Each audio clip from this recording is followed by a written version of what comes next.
limite fx lorsque x tend vers plus l'infini. Limite fx lorsque x tend vers plus l'infini est égal à la limite de x lorsque x tend vers plus l'infini fois la limite de la fonction exponentielle x sur 2 moins 1 au carré lorsque x tend vers plus l'infini d'après les opérations sur la limite qu'on a vu depuis, bien sûr, première année du baccalauréat. Donc la limite du produit est égale produit des limites. Est égal, la première est égale plus infini, la deuxième plus infini fois plus infini est égal plus infini. Mais l'élève doit justifier ses réponses, donc car limite donc exponentielle x sur 2 moins 1 au carré, bien sûr, on va adopter la technique de changement de variable. Donc on va poser x sur 2 égale à t. Donc lorsque bien sûr x petit x tend vers plus l'infini, la nouvelle variable t tend vers plus l'infini, donc nous aurons, c'est la limite de exponentielle t moins 1 au carré lorsque t tend vers plus l'infini est égal plus l'infini, car c'est une limite usuelle, limite de et lorsque t tend vers plus l'infini est égal à plus l'infini. Donc maintenant on va passer au calcul, donc calcul de limite de fx lorsque x tend vers moins l'infini. Donc limite fx lorsque x tend vers moins l'infini égale aussi la limite de x lorsque x tend vers moins l'infini fois la limite de exponentielle t moins 1 au carré avec t cette fois-ci tend vers moins l'infini, toujours en posant le même changement de variable, t égale x sur 2 est égal à moins l'infini. Pourquoi? La première c'est moins l'infini, la deuxième, la limite de et c'est 0, moins 1 au carré c'est 1, donc moins l'infini fois 1. Donc car limite de et lorsque t tend vers moins l'infini est égal à 0, ce qui entraîne que la limite de et moins 1 au carré lorsque t tend vers moins l'infini est égal à moins 1 au carré est égal à 1 et 1 multiplié par moins l'infini est égal à moins l'infini. Voilà, nous avons terminé la première question. Passons maintenant à la deuxième question. On a calcul de limite fx sur x lorsque x tend vers plus l'infini.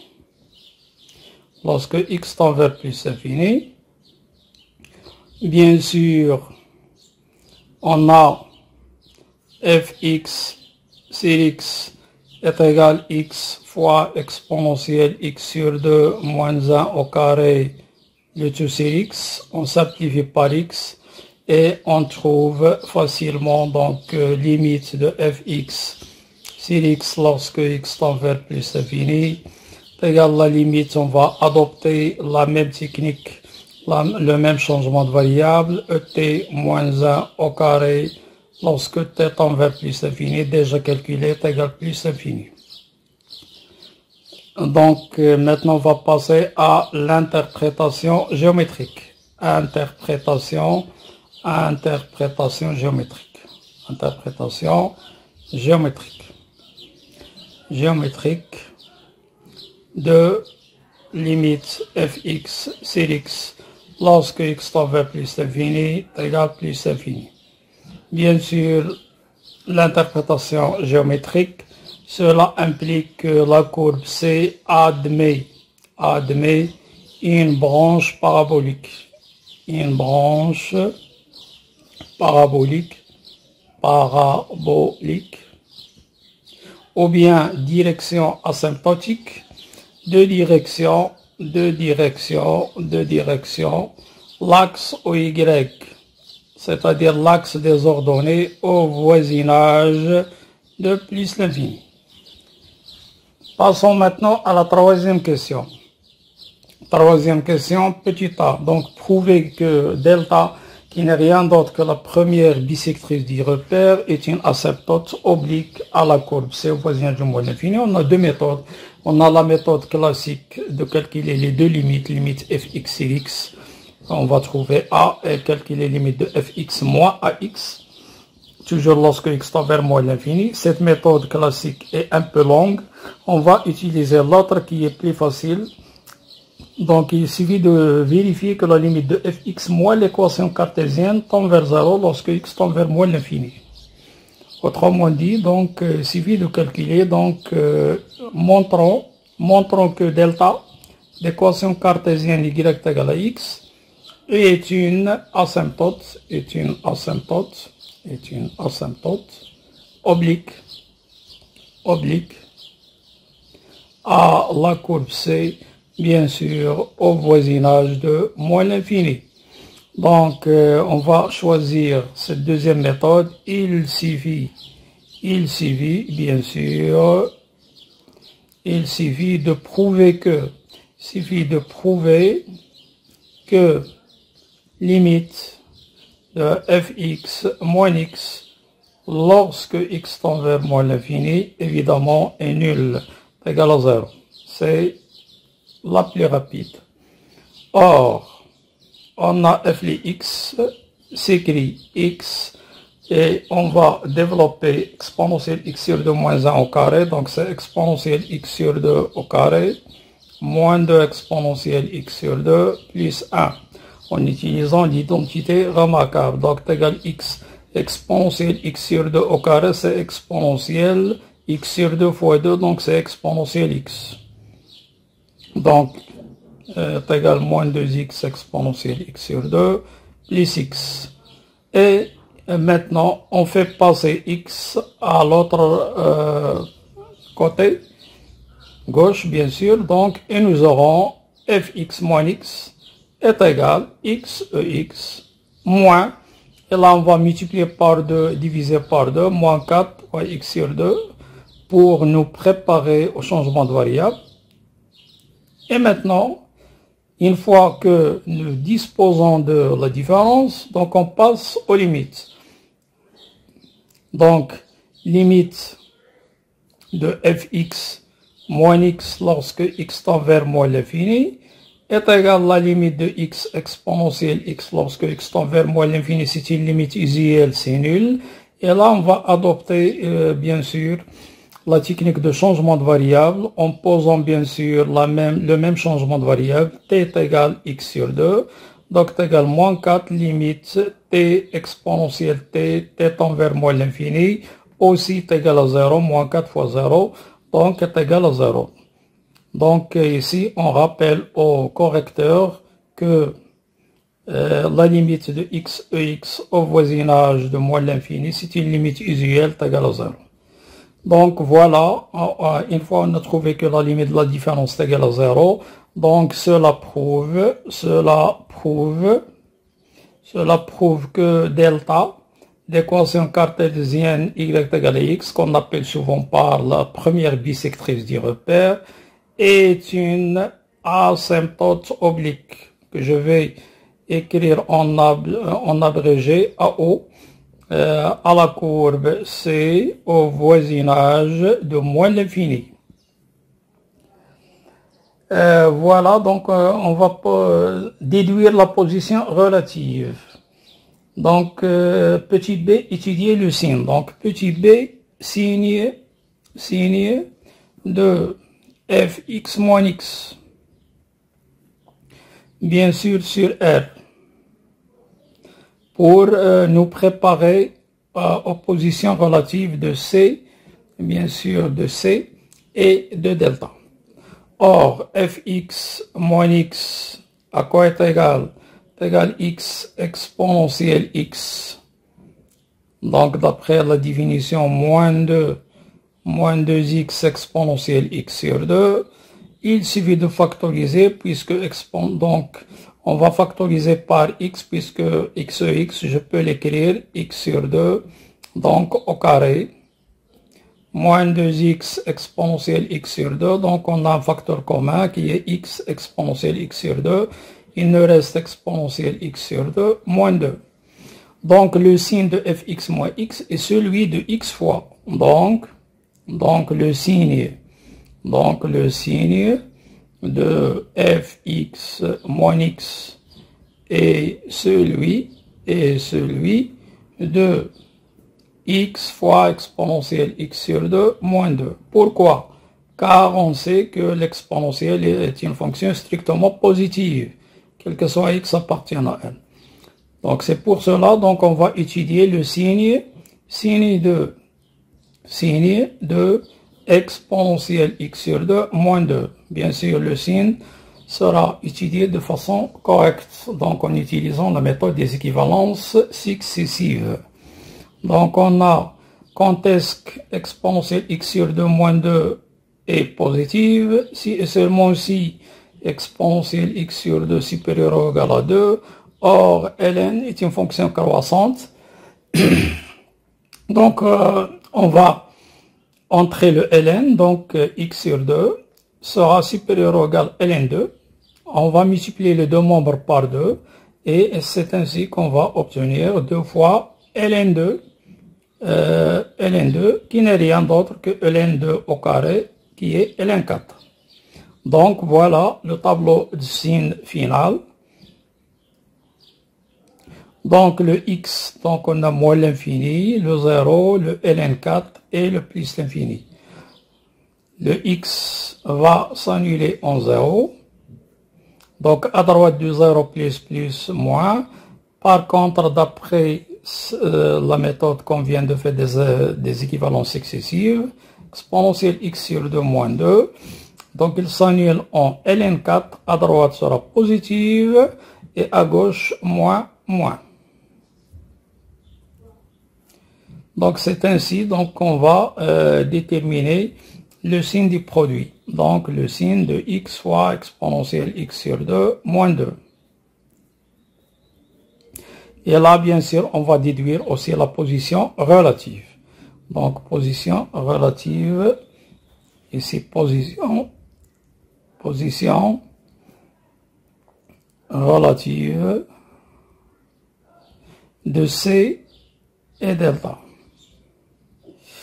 Donc le moins multiplié par le moins plus, là ça donne moins le plus. Donc bien sûr, ce produit s'annule en 0 et en ln4. Or, fx, donc on va ajouter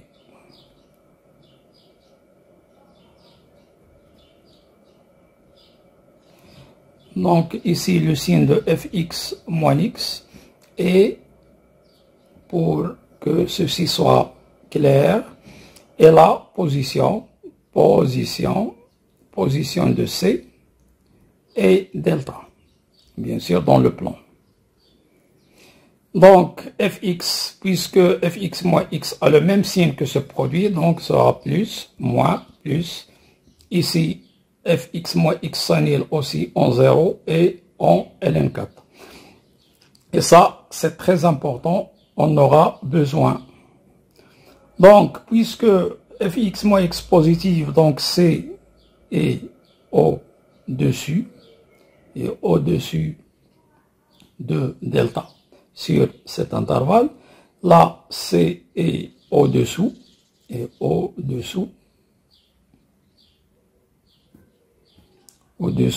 delta, et là la courbe C est au-dessus de delta.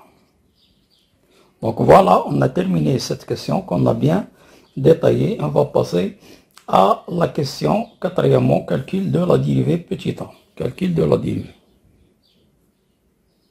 Donc quatrièmement, petit a, calcul de f'. F'x est égal.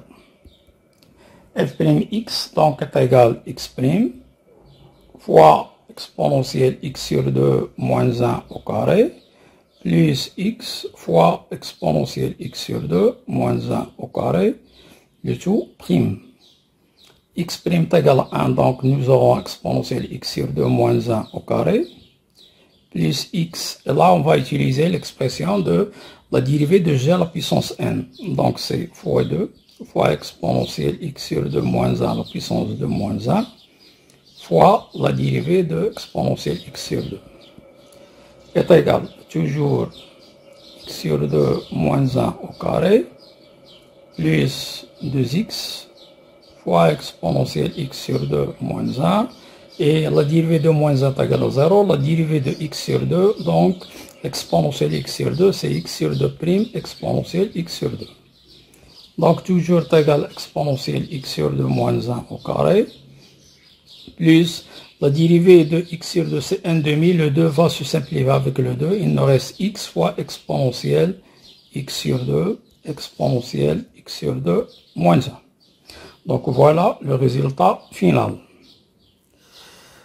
Petit b, vérifier que, donc petit b, vérifiant que f'(x),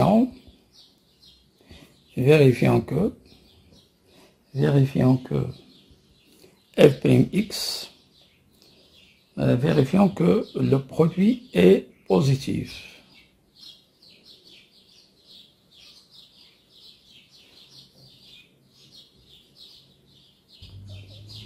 Vérifions que x exponentielle x sur 2 moins 1 est supérieur ou égal à 0, quel que soit x appartiennent. Autrement dit, x et exponentielle x sur 2 moins 1 ont même signe. Donc pour cela, donc on va étudier le signe de exponentielle x sur 2 moins 1 en utilisant la méthode des équivalences successives. Quand est-ce que exponentielle x sur 2 moins 1 positive? Si et seulement si bien sûr exponentielle x sur 2 est supérieur ou égal à 1, on fait entrer le ln, c'est une fonction croissante, donc x sur 2 supérieur à ln de 1 est égal à 0, multiplié par 2, donc x supérieur ou égal à 0. Autrement dit, exponentielle x sur 2 moins 1 est positive si et seulement si x est supérieur ou égal à 0, et on va dresser le tableau de signes. Donc on a moins l'infini, le 0, plus l'infini, x, et donc là,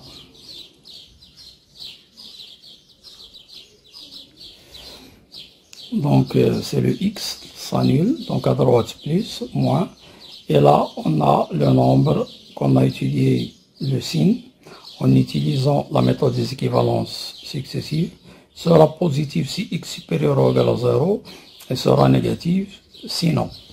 Donc on constate que x et exponentielle x sur 2 moins 1 ont même signe, donc on déduit le signe de leur produit. Donc x fois exponentielle x sur 2 moins 1, le moins fois le moins plus, il va s'annuler, et là plus. Donc et voilà, on a répondu à cette question. Déduction. Maintenant, on va déduire, donc déduisons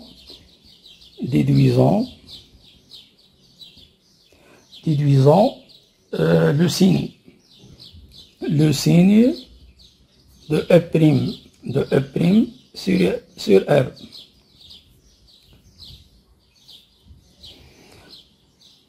On a f'x égale à exponentielle x sur 2 moins 1 au carré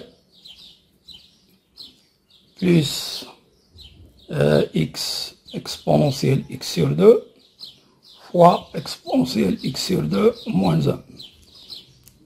Or, exponentielle x sur 2 moins 1 au carré positive et x exponentielle x sur 2 moins 1 positive et l'exponentielle x sur 2 strictement positive.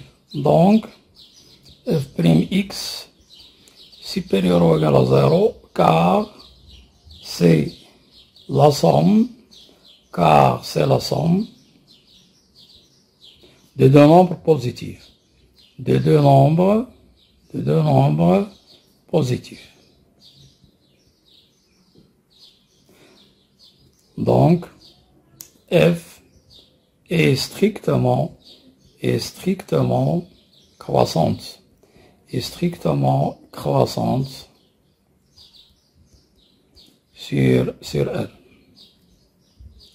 D'où le tableau de variation, petit c, tableau de variation. Tableau de variation. Tableau de variation de la fonction f. Tableau de variation, bien sûr, il comporte donc le domaine de définition, le signe de L' et la monotonie de f. Domaine de définition, c'est R tout entier, donc moins l'infini plus l'infini.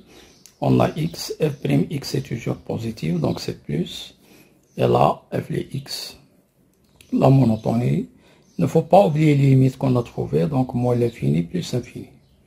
Voilà, on a terminé cette question. Donc maintenant, on va passer à la cinquième question.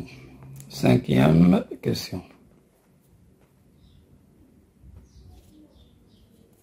Cinquième question, petit a. Donc, calcul de f seconde. Montrons que f seconde de x est égal à 1 demi exponentielle x sur 2 fois gx. Donc, la méthode consiste dans la première étape à calculer, bien sûr, f seconde x et la deuxième étape, comparer ce qu'on a trouvé dans le calcul direct avec 1 demi exponentielle x sur 2 fois gx. Donc, on va commencer par la première étape, le calcul. Donc, f seconde x est égal à la dérivée de exponentielle x sur 2 moins 1 au carré.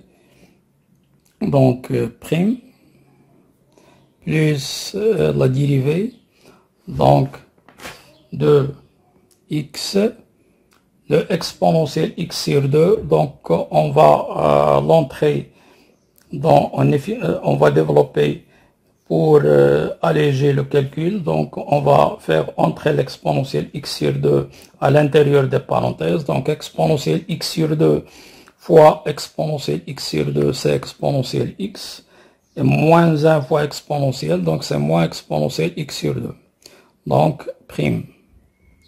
Pour ne pas appliquer la dérivée du produit de trois fonctions, ce sera une méthode qui est trop longue. Donc là, on va appliquer la dérivée de g à la puissance 1, c'est 2 fois exponentielle x sur 2 moins 1 fois exponentielle x sur 2 moins 1 prime, plus x prime fois exponentielle x moins exponentielle x sur 2, plus x fois la dérivée de ex moins exponentielle x sur 2 prime est égal. Donc est égal 2 fois l'exponentielle x sur 2 moins 1. Et cette dérivée est déjà calculée, donc c'est 1 demi fois exponentielle x sur 2. La dérivée de x c'est 1, donc plus ex moins exponentielle x sur 2. Donc plus x, la dérivée de x c'est elle-même. Et la dérivée de x sur 2, donc c'est moins 1 demi exponentielle x sur 2. Donc le résultat final, le 2 va se simplifier avec le 2 et on fait entrer l'exponentielle x sur 2 à l'intérieur en développant, donc c'est ex moins ex sur 2 plus ex moins exponentielle x sur 2 plus x ex moins x sur 2 exponentielle x sur 2. Donc le ex avec le ex c'est 2ex. C'est 2x, moins exponentielle x sur 2 avec le moins, c'est moins 2 exponentielle x sur 2. Il nous reste x ex moins x sur 2 exponentielle x sur 2. Voilà le résultat final de f seconde. Maintenant, on va le comparer avec, donc, on va le calculer l'autre donné par l'exercice, c'est-à-dire 1 demi. Et on compare avec cette méthode qui est simple. Donc on va calculer 1 demi exponentielle x sur 2 gx, donc est égal à 1 demi exponentielle x sur 2.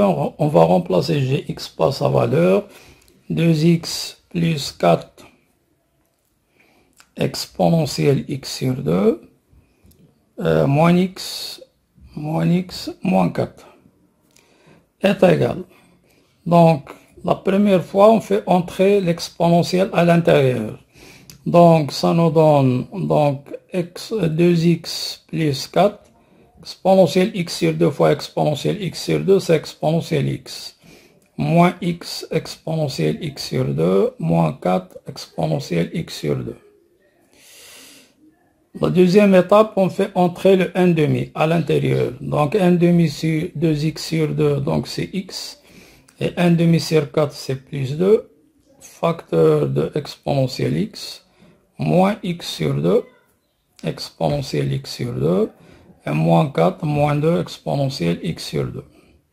Et on compare, bien sûr, avec le résultat. Donc, on développe, c'est x plus 2ex, moins x sur 2, exponentielle x sur 2, moins 2 exponentielle x sur 2. Si on fait une petite comparaison, donc on a la même chose. Xex, voilà. 2ex, voilà. Et de moins x sur 2 exponentielle et moins 2 exponentielle. Donc, on trouve l'égalité. Donc f seconde x est égal à 1/2 exponentielle x sur 2 fois gx, quel que soit x appartient à R.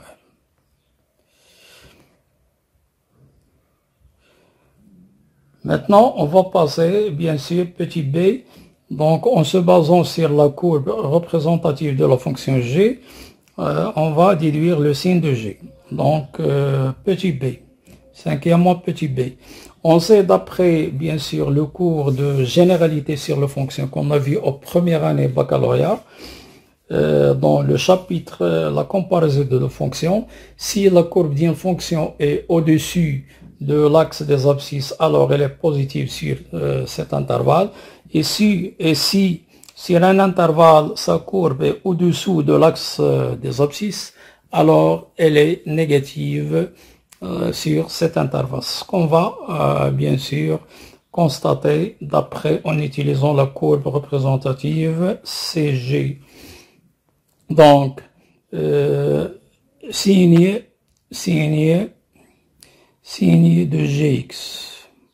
Donc voilà, je vais résumer dans ce tableau. Donc là, on va étudier les positions. Donc, sur l'intervalle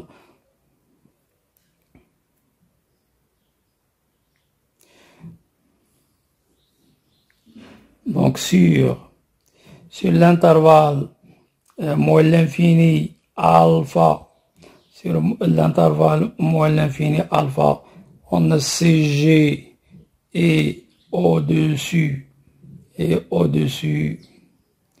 de OX, l'axe des abscisses. Donc, Gx est positive, quel que soit x sur cet intervalle. Sur l'intervalle alpha 0, CG est au-dessous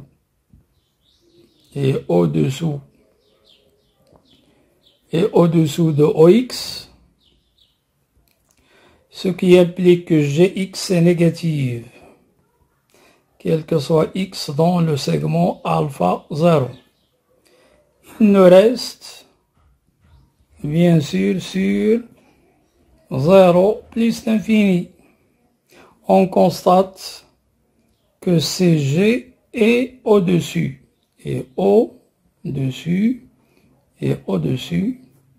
de l'axe des abscisses, qu'on note en abrégé OX. Cela implique que Gx est positive, quel que soit x supérieur ou égal à 0. Donc, résumé. Si on veut résumer ça, donc ça donne 0, moins l'infini et d'un alpha, 0 plus l'infini. Gx s'annule en alpha et en 0. Là, on a trouvé plus, moins et la plus. Étudier la concavité et les points d'inflexion. Bien sûr, on va résumer le tout dans un intervalle. Il faut étudier le signe de la dérivée seconde. Et le signe de la dérivée seconde est celui de G. Donc, on a le signe de F seconde. Donc, on déduit facilement la réponse à ces questions. Donc, voilà. Donc, petit c, concavité, concavité et point d'inflexion. Et point d'inflexion à la courbe C. Donc, le signe, on va écrire cette remarque, le signe de F seconde et celui de Gx. Donc,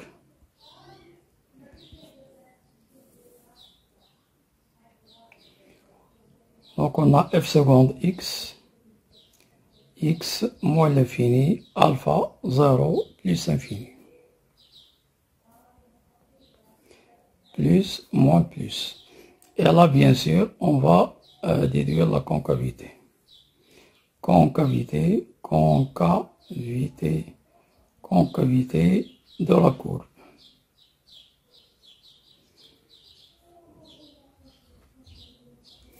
Concavité de C et point d'inflexion. Et point d'inflexion. Donc, on a deux points d'inflexion. Donc, la concavité dans cet intervalle, puisque F seconde positive est dirigée vers l'axe des ordonnées positives, on met tout simplement le symbole de la réunion. Et là, il est dirigé vers l'axe des ordonnées négatives, donc on met le symbole d'intersection. Et là, la réunion. Donc là, on a un point d'inflexion puisque la dérivée seconde change de signe au voisinage de alpha. Donc alpha F alpha est un point d'inflexion. Point d'inflexion.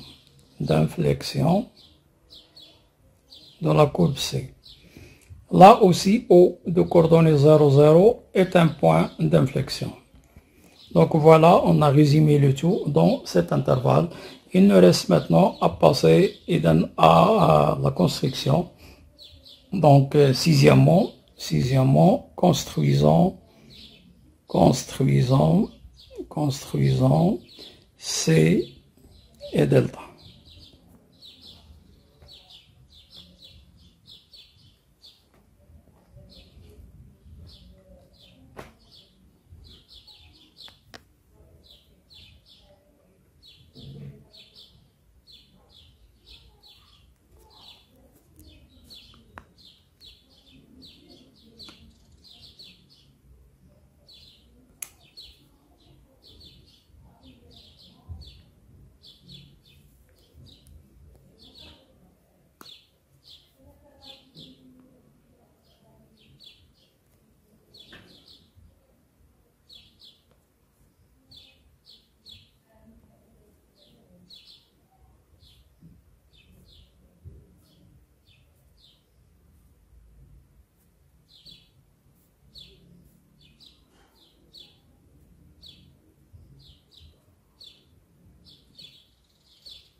Donc la première bisectrice passe par 0, moins 1, moins 1, bien 1, 1.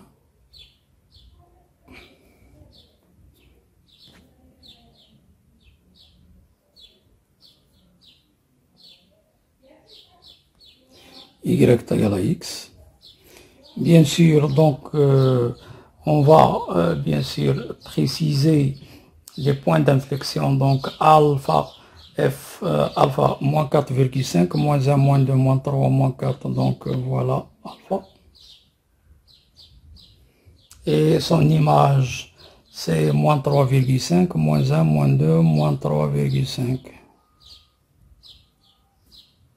À peu près. Hein. Ah, donc, c'est un point d'inflexion. L'origine, c'est un point d'inflexion.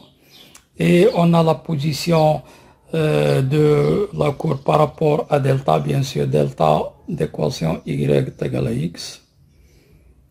Donc, on a ln4 sur l'intervalle 0, ln4, donc CF est au-dessous de delta.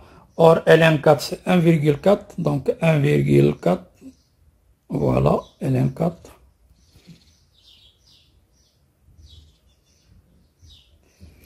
Donc maintenant, on peut tracer bien sûr la courbe. Donc, on a une branche parabolique de sur le segment 0, ln4, il est au-dessous. Donc,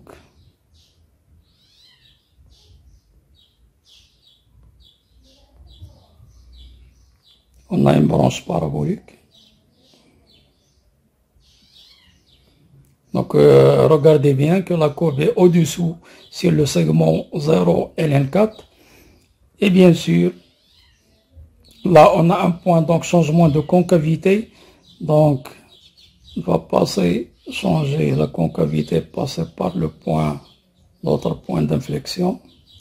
Puis, bien sûr, puisque y égale à x joue le rôle d'une asymptote oblique, donc au voisinage de moins l'infini, donc il va changer dans ce point de concavité.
Donc voilà, donc c'est ça, la courbe C.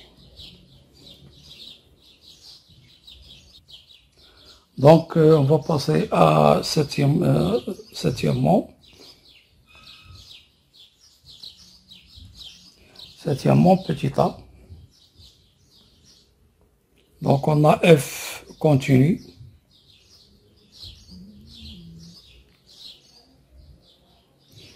Donc septièmement, petit a. F continu est strictement croissante sur l'intervalle I est égal à R. Donc admet une fonction réciproque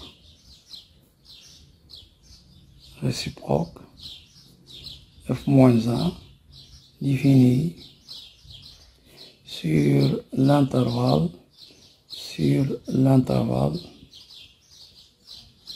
J est égal à f de moins l'infini plus l'infini est égal à moins l'infini plus l'infini grâce au tableau de variation. Grâce au tableau de variation de f.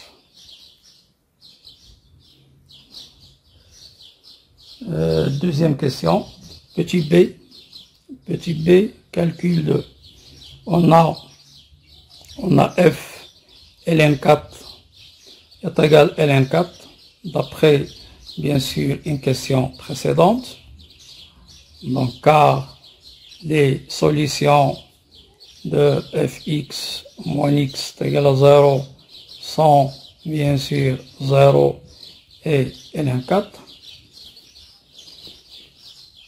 ce qui est équivalent bien sûr que ln4 est égal à f moins 1 de ln4. f dérivable en ln4 et f'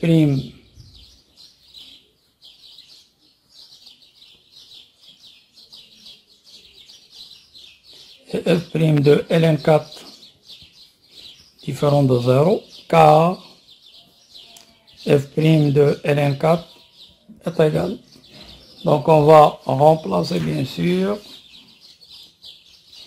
est égal exponentielle ln4 c'est de ln2. Donc est égal exponentielle de ln2 sur 2 moins 1 au carré plus ln4 exponentielle x, donc exponentielle ln4 moins exponentielle de ln2 sur 2.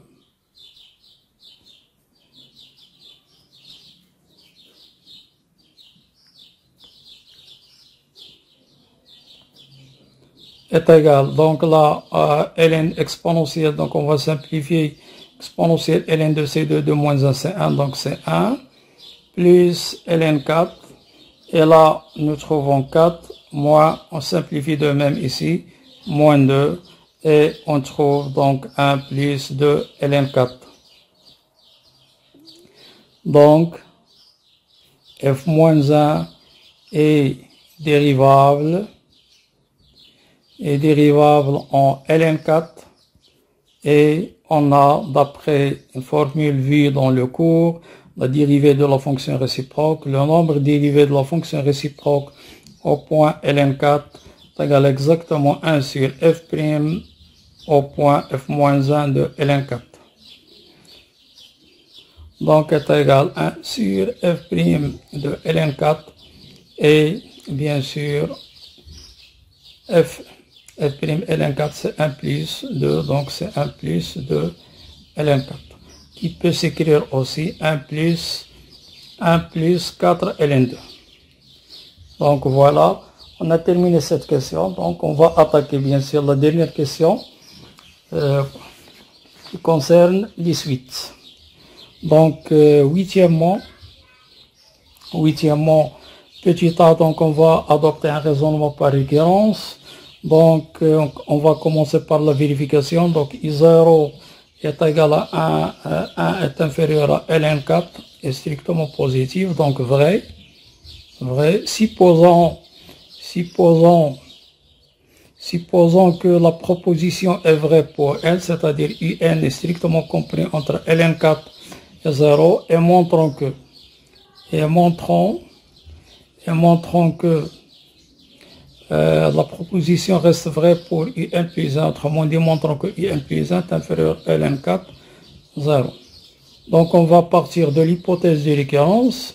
Grâce à l'hypothèse de récurrence, on a UN strictement compris entre 0 et ln4.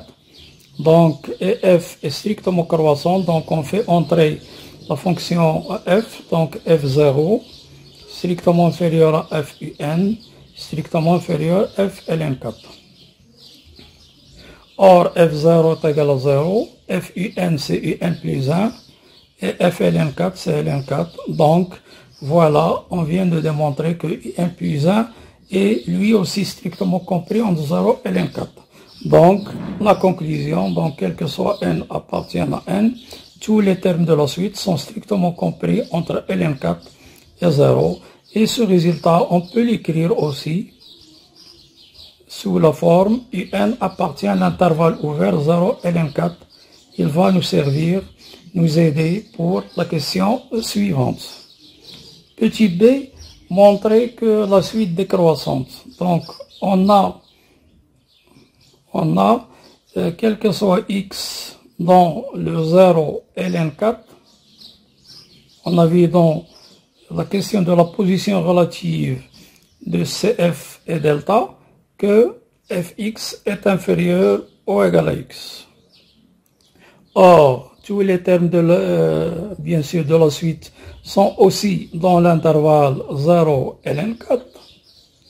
Donc, ceci implique, si on prend bien sûr x égale à un, nous aurons donc f de un inférieur ou égal à un, ce qui implique que un plus 1 est inférieur ou égal à un, ce qui implique que un plus 1 moins un inférieur ou égal à 0.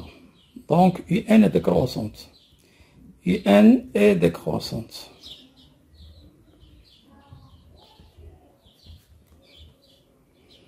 Donc, petit c, on a d'une part un décroissante et décroissante et décroissante. D'autre part, est minorée par 0.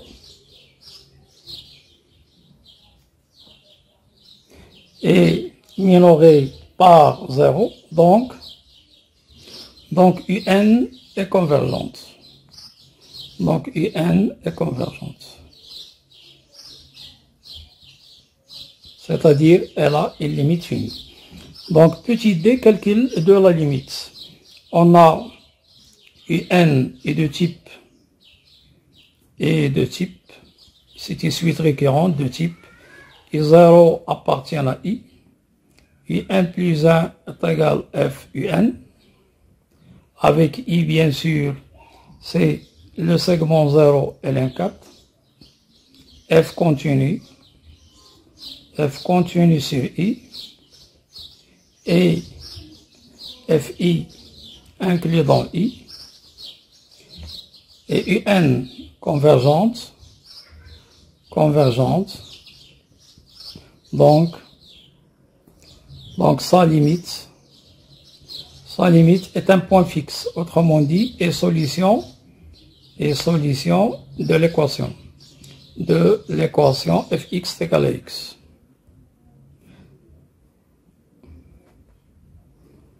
Et ceci est équivalent grâce, puisque les seules solutions de fx égale à x, donc soit x égale à 0 ou x égale ln4. Mais on sait que la limite d'une fonction, s'il existe, elle est unique. Donc on doit préciser bien sûr quelle est la valeur convenable de la limite. Donc pour cela, donc on sait que un est décroissante. Donc ceci implique que pour tout n appartient à n, tous les termes sont inférieurs ou égal à i0, c'est égal à 1.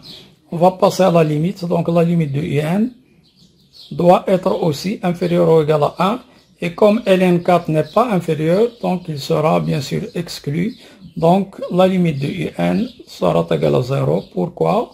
Car ln4 ne respecte pas cette consigne, puisque cette consigne impose à la limite d'être inférieur ou égal à 1, donc le ln4 n'est pas inférieur ou égal à 1, puisqu'il est strictement supérieur. Donc voilà, on a bien sûr corrigé cet examen de façon détaillée. نتمنى إن شاء الله النجاح والتوفيق للجميع. لا تحرمونا من صالح دعوتكم لنا ولوالدينا ولمن علمنا ولجميع المسلمين. نستودعكم الله الذي لا تضيع ودائعه. والسلام عليكم ورحمة الله تعالى وبركاته.